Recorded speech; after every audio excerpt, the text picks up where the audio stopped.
Hello friends, आज આપણે બનાવશું ખારા વગર પાપડ, એ પણ ચોખાના। અને તમારા પાપડ બિલકુલ ફાટશે પણ નહીં અને એકદમ સરસ બનીને તૈયાર થશે। આ રીતે તમે તળશો ને તો તમારો પાપડ ડબલ થઈ જશે। ખારો આપણે બિલકુલ નથી નાખવાનો તો પણ બહુ સરસ એવા પાપડ બનીને તૈયાર થાય છે અને એકદમ પોચા પણ બને છે। નહીતર એવું થતું હોય છે કે પાપડથી મોઢું છોલાઈ જતું હોય છે, એવું બધું થતું હોય છે। અમુક પાપડ એટલા કડક હાર્ડ થઈ જતા હોય છે। તો આ વિડીયોને એન્ડ સુધી જોતા રહેજો અને વિડીયો ગમે તો લાઈક કરજો અને શેર કરજો। ચાલો આપણે બનાવવાનું શરૂ કરીએ। તો અહીંયા મેં 2 વાટકા ભરીને ચોખાનો લોટ લઈ લીધો છે, તેને આપણે આ રીતે ચાળી લેશું। ચાળીને જ આપણે લોટનો ઉપયોગ કરવાનો છે। તો અહીંયા મેં લોટ સરસ ચાળી લીધો છે। તમારે પરફેક્ટ માપ રાખવું હોય તો તમે વાટકાનું કોઈ પણ વાટકો સેટ કરી લેજો। તો અહીંયા મેં 2 વાટકા ભરીને ચોખાનો લોટ લીધો હતો। હવે આપણે 2 વાટકા ભરીને પાણી એડ કરી લેશું।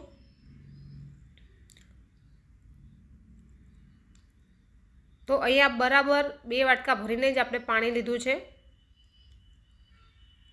જરૂર પડે તો તમે 2.5 વાટકા તમે પાણી એડ કરી લેજો, કારણ કે જો તમારે ખીચું ઢીલું રાખવું હોય તો તમારે 2.5 વાટકા લેવાનું છે અને 2 વાટકા લોટ લેવાનો છે।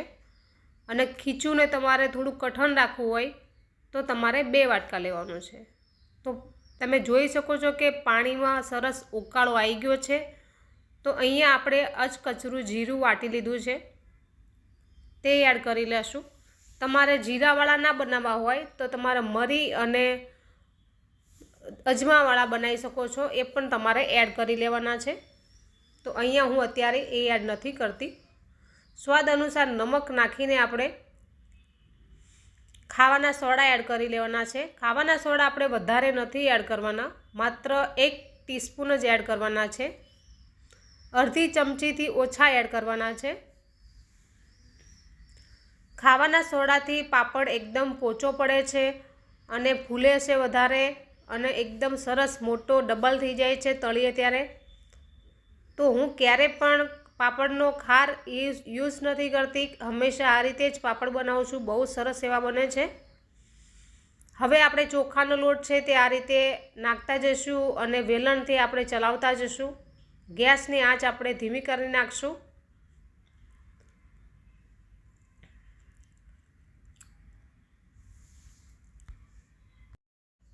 જેમ જેમ ચલાવતા જઈશું તેમ તેમ આપણે લોટ હવે આપણે નાખવાનું બંધ કરી દઈશું। બહુ વધારે લોટ નથી નાખવાનો આપણે। તો 2 વાટકામાંથી થોડો લોટ વધ્યો હતો મારે અને ખીચું છે તે સરસ આપણું બની જશે। જેમ જેમ ચલાવતા જઈશું તેમ સરસ મિક્સ થઈ જશે।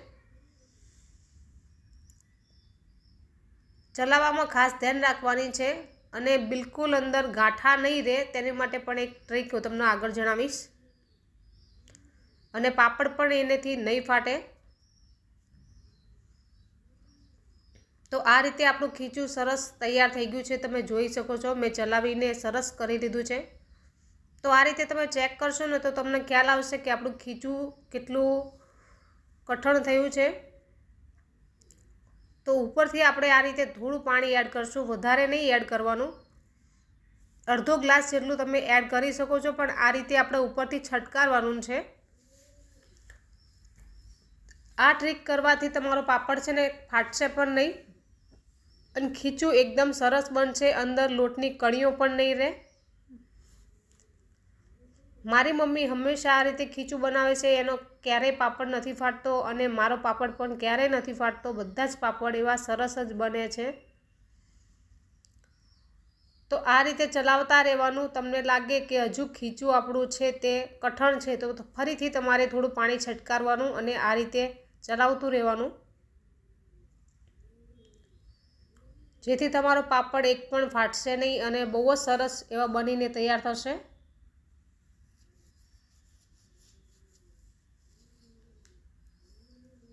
હવે આપણે ઢાંકીને મૂકી દઈશું। મેં ગેસ બંધ કરી દીધો છે। ગેસ બંધ કર્યા પછી આપણે 5 મિનિટ ઢાંકીને મૂકી દેવાનું છે। તો 5 મિનિટ થઈ ગઈ છે। ગેસ બંધ કરીને મૂકવાનું છે ઢાંકીને, ગેસ ચાલુ નહીં રાખતા, નહીં તો નીચે બળી જશે। તો આપણું ખીચું છે એ સરસ તૈયાર થઈ ગયું છે। તમે જોઈ શકો છો પાપડ માટે એકદમ પરફેક્ટ ખીચું આ રીતે બનાવવાનું છે। હવે આપણે બીજા વાસણમાં લઈ લઈશું। આટલા ખીચામાંથી આપણા 40 જેટલા પાપડ બનીને તૈયાર થાય છે।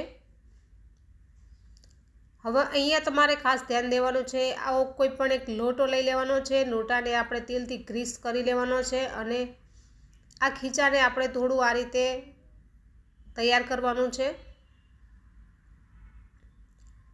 ઘણા લોકો એવું કરતા હોય છે કે હાથમાં પ્લાસ્ટિકનું ઝબલું પહેરીને આ લોટને ગદરતા હોય છે, બાંધતા હોય છે। તો તમારે એવું નથી કરવાનું, કારણ કે ખીચું બહુ ગરમ હોય છે અને પ્લાસ્ટિકનો જે ભાગ હોય છે તે ગરમ થઈને તેમને અંદર ભળતો હોય છે। તો ક્યારેય પ્લાસ્ટિકનો યુઝ ના કરતા, કારણ કે પ્લાસ્ટિક આપણા હેલ્થ માટે ખૂબ જ નુકસાનકારક છે। તો આ રીતે હાથથી જ આપણે આ ખીચાને તૈયાર કરવાનું છે। 2 થી 3 વાર તમે આ રીતે કરશો ને તો ખીચું સરસ તૈયાર થઈ જાય છે। આપણે હાથ અડાડવાની પણ બિલકુલ જરૂર નથી પડતી।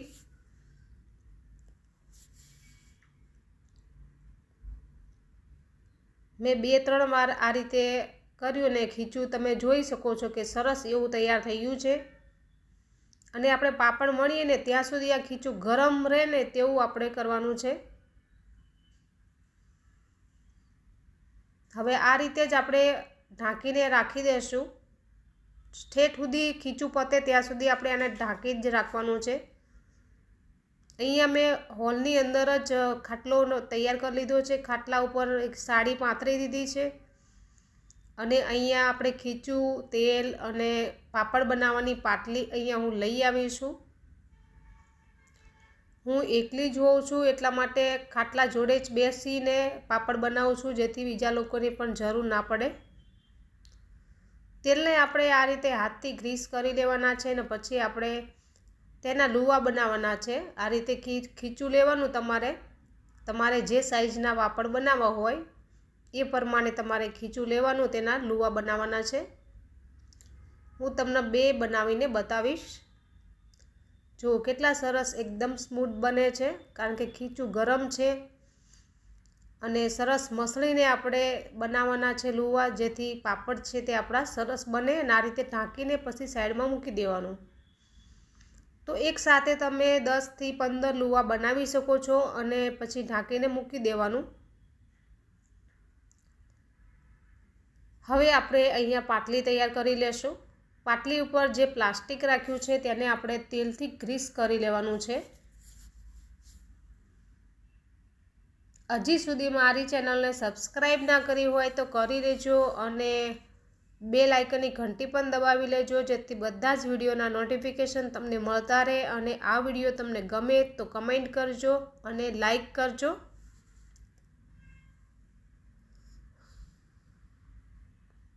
જો ફ્રેન્ડ્સ, આ રીતે આપણે બંને કાગળને લગાડી દેવાનું છે તેલ, જેથી પાપડ છે તે આસાનીથી નીકળી જશે અને બિલકુલ ચોંટશે પણ નહીં।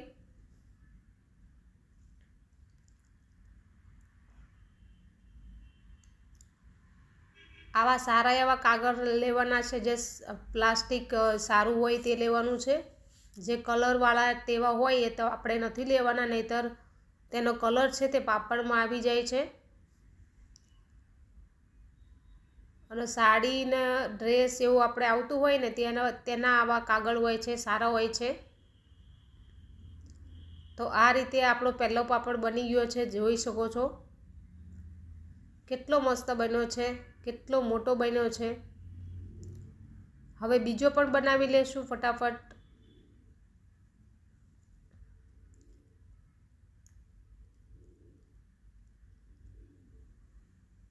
ટ્રાન્સપરેન્ટ હોય એટલે આપણે જોવાનું કે કઈ બાજુ તેલ લગાડેલું છે।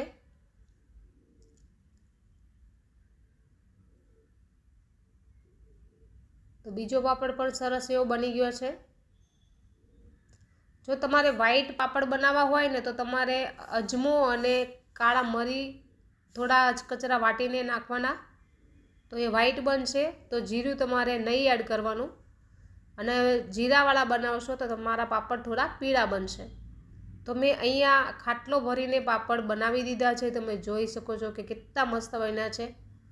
ઘરની અંદર જ સૂકવું છું, ફ્લેટમાં રહું છું તો પણ સરસ સુકાઈ જાય છે.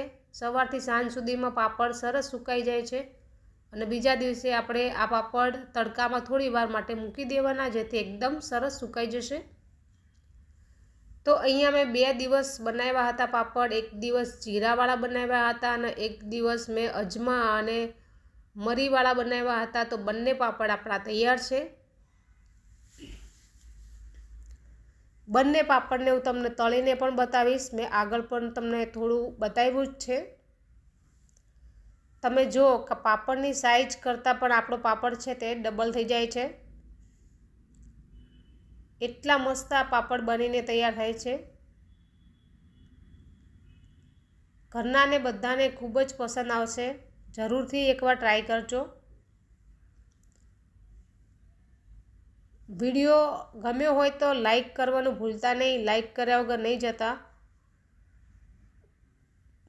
ક્યાંથી વિડીયો જુઓ છો એ પણ કમેન્ટમાં લખજો, જેથી હું તમને બધાને થેન્ક યુ કહી શકું, આભાર વ્યક્ત કરી શકું.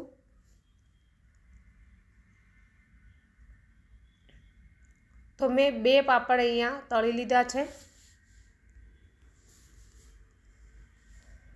બંને પાપડ કેટલા સરસ થયા છે.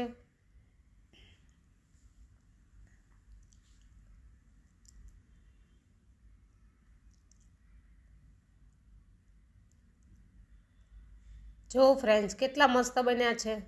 જીરાવાળા પાપડ થોડા જાડા બન્યા હતા અને મરીવાળા થોડા પતલા બનાવ્યા હતા.